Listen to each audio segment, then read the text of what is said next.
Crazy left field idea. Rox isn't the villain of the Godvalley incident. So after this chapter, I'm also a bit less locked in on the idea that Rox was the big bad guy behind the situation. What we heard of Godvalley before made it seem like Rox had launched a calculated attack on a world noble settlement. Sengoku quite literally calls Rox and his crew terrorists and stated that his ambition was to become king of the world. And Sengoku, he's a fairly reliable source as far as Marines go. Sengoku, quite the honest lad, can always trust a man with a goat. But at the same time, this story doesn't seem to be anywhere near as simple as he presented it. Because if I was a resident of Godvalley being hunted by the world nobles, the number one thing I would welcome is a group of powerful pirates whose mission it is to directly oppose the world government, even if it is likely for selfish reasons. And really, it almost sounds like it could be the inspiration for some sort of revolutionary army. Imagine this, right? In their darkest hour, you've got Kuma, Ivankov, and maybe even a young dragon, and they're actually saved by the Rox pirates, even if only incidentally. And this plants the seed that, hey, it's actually possible to stand up to the world government. If a single pirate crew can present a threat that almost undoes the entire government, then just imagine what an organized military could do. Realistically, I don't think that Rox showed up to Godvalley to actually,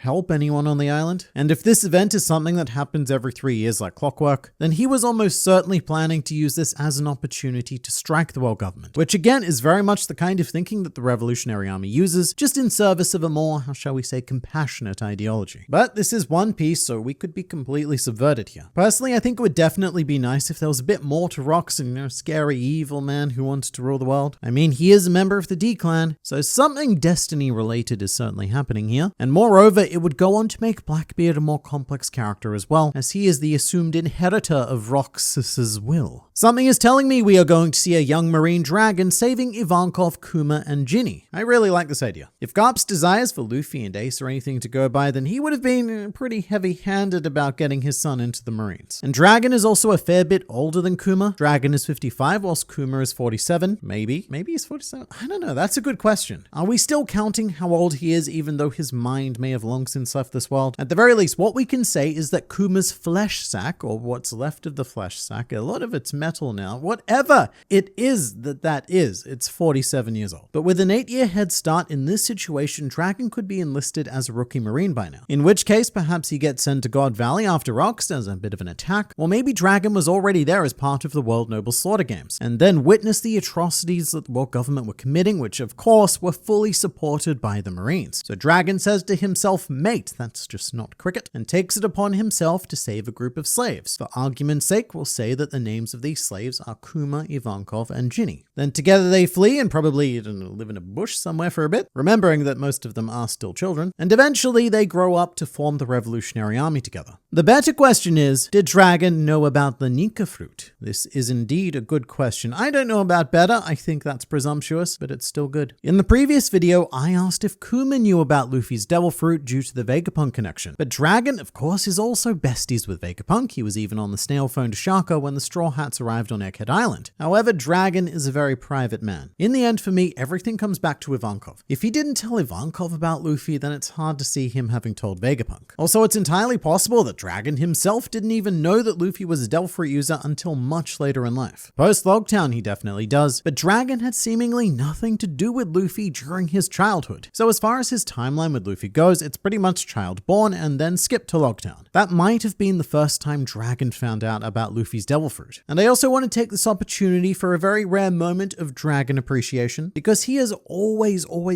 strongly believed in Luffy as well as his ideals. As far as bad fathers go, it's a bit of a meme in One Piece, and Dragon does get lumped into the bad daddy pile. But in all honesty, Dragon isn't terrible. A poor father by regular standards, sure, but what about by Luffy standards? Dragon basically gave Luffy exactly what he wanted, which was freedom. He got to live a largely parentless life in the wild, make friends, develop dreams, and become exactly who it is he wanted to be. It's a very extreme case of hands-off parenting. Not recommended, of course. At any given moment, Luffy could have been eaten by a wild tiger or a giant squid. Instead, he ate both of those things, so in this case it worked out. And Dragon continues to support Luffy's freedom to this very day. When he was caught in Logtown, Dragon freed him. When Luffy was trapped and impelled down, Dragon's forces helped him escape. And quite probably my favorite Dragon quote comes from chapter 440. He's talking about Luffy and he says, "Live as you wish, Luffy. There are times in history when it takes a will such as yours, together with chance and coincidence, to make people question the world." On some level, and despite his absence, Dragon gets Luffy in a way that most most people don't. And all of that is, it's a very roundabout way of saying that maybe Dragon does know something more about Luffy's ultimate destiny. I understand he's Shanks' dad, but like, why did Oda have to go and make a celestial dragon so hot?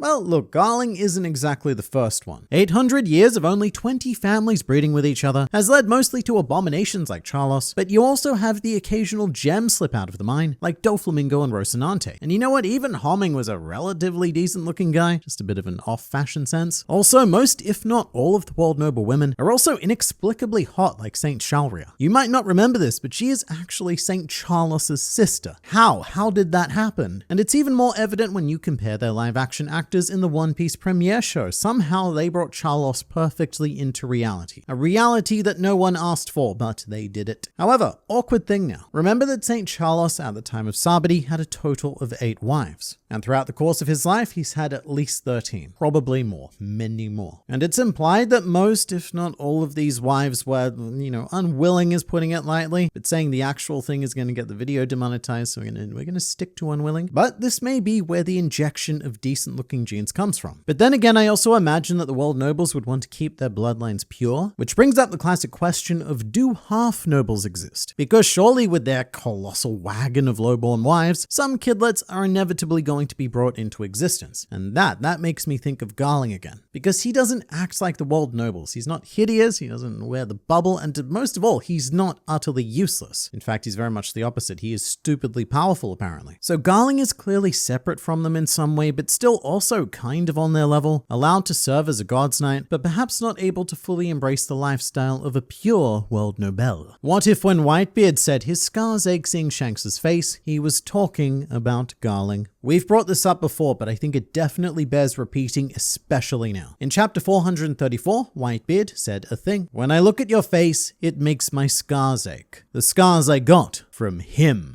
And for the longest time, this line had been largely ignored by the fanbase, mostly because it was assumed that Whitebeard was talking about Roger. And to be fair, that may still be the case. And just seeing the face of Roger's apprentice was enough to make Whitebeard go all scar hurt, bad man hurt me, hate you, face haver. But now that we know that Shanks' biological familyman is something of a big shot in this world, I'm definitely more and more on board with the idea that Whitebeard was actually talking about Garling. And we're soon going to be in a situation where Whitebeard and Garling are both going to be on Godvalley. And seeing Garling giving Whitebeard those scars would be the ultimate way to showcase just how seriously we need to take him. Garling is one of those characters who honestly qualifies as a lurking legend. This supremely powerful figure that we've never run into before because he doesn't bother with the concerns of the lower surface world. When Bonnie said, "You killed my father," I thought Saturn was going to say, "No, I am your father." I mean, with everything else that's happened during Egghead, would it really be all that shocking? I've lost track of just how many insane left field twists we've had. And I don't even think it would be in the top 5 bombshell revelations that we've had so far. Nobody spoke on how Godvalley is based off the most dangerous game, where the rich hunt the poor people as sport. That's probably because I don't know if it's based on that specifically. The rich hunting the poor is a practice which is unfortunately prevalent throughout human history. But actually, someone in my comments had a very interesting idea. Let me find your name. It was Pyro is Magic 8202. He suggested that the world nobles could be or could have conducted a Hunger Games style event where they drop a bunch of slaves on an island, give each of them a devil fruit, and promise to free the last one standing. Which also reminds me that we have yet to see Kuma consume his devil fruit, which is very exciting because even as a child, he's already a powerhouse. Once he consumes that fruit, the dude is practically unstoppable, as demonstrated by Sakazuki, who failed to stop him. This is a random thought, but could Buccaneers be one of the 3 races Big Mom still doesn't have in Totterland? Yes, this is almost certainly the case. In chapter 951, good old Charlotte Lin Says, "There are still 3 races I don't have in my country yet. One of them might have been lost in the mists of time, but you're still alive." The you're referring to King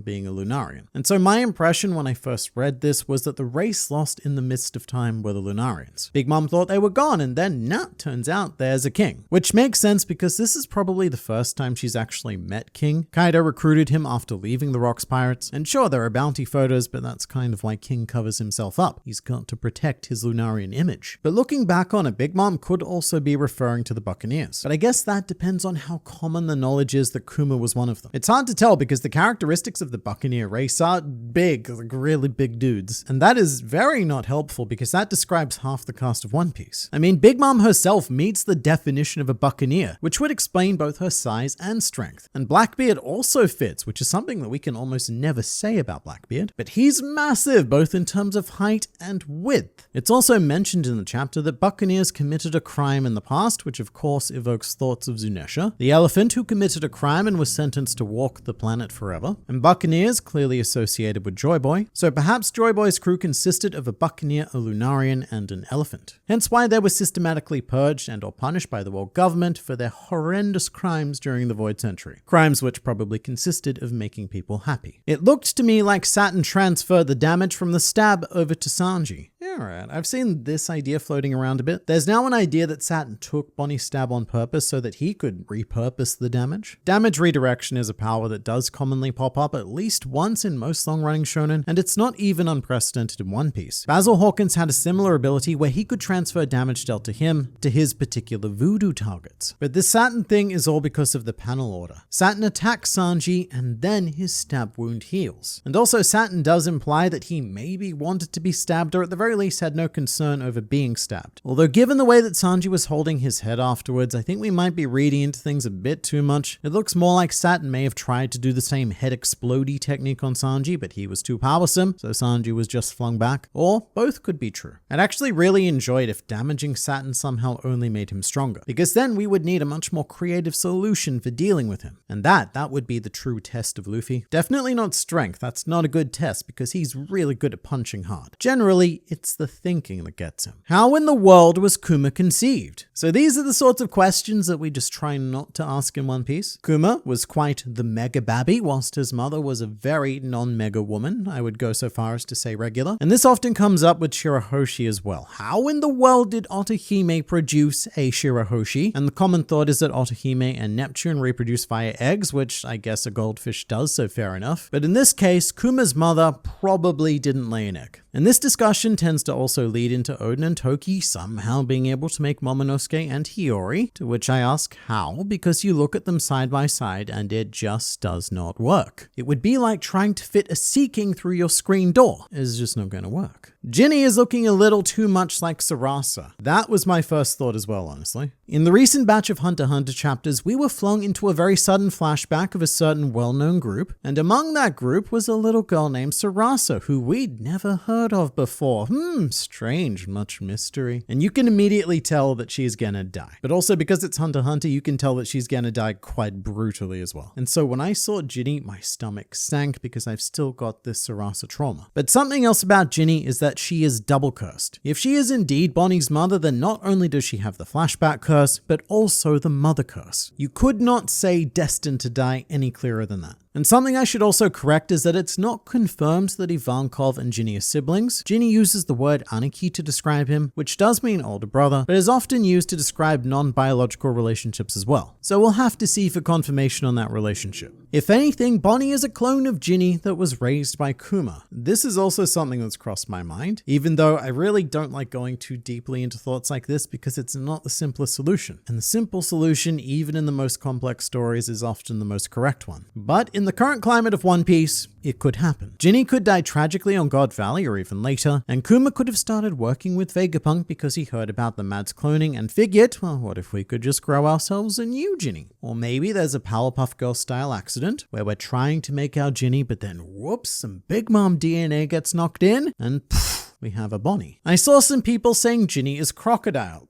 Yeah, of course I did. All right, so here's how this train of logic works. Crocodile has a secret. Ivankov has gender swapping powers. Ivankov knows Crocodile's secret. Therefore, Ivankov swapped Crocodile, and that is his secret. And so we cut to this flashback where Ivankov is present with a female companion, and therefore that companion is Crocodile pre-swap and is also Luffy's father-mother. Putting that very much to one side, I'm on board with the idea that we could see Crocodile during this flashback. If we're working so closely with Kuma and the Revolutionary Army story, then I could see a Crocodile slotting in just nicely. Nice Croc slot? No, not that. Crocodile is 46 years old now, by the way, so only 1 year younger than our Kuma. I'd say Crocodile could have even been a child slave as well, but we do have an image of him from his childhood, which seems to depict Crocodile as having quite a clean and proper childhood. I say that because when Oda wants to depict even the slightest hint of poverty or hardship, he dresses the kids in rags and scuff marks. But interestingly, we also have Kuma's childhood image, which I don't think we've gotten to yet. Given that he started life as a slave, I imagine that this part of Kuma's life takes place a bit after the Godvalley incident. I'll call it now. Bonnie will turn Luffy into his prime, and Luffy will no-diff Satin and Kizaru, please. I don't know about no-diffing, but this is a thing that could maybe happen. Bonnie has the ability to take people to whatever their physically most potent state is. So imagine a Luffy 10, nay 20 years down the line who has kept up this progress. There's really infinite possibilities that Oda could go for with this specific duo as well. Because the Nika fruit can bring Luffy's imagination into reality, and Bonnie's fruit can bring Luffy's body into alternate realities. There are any number of crazy distorted futures that could happen, and in fact this duo might even be the most overpowered combination in One Piece. They just don't quite know it yet.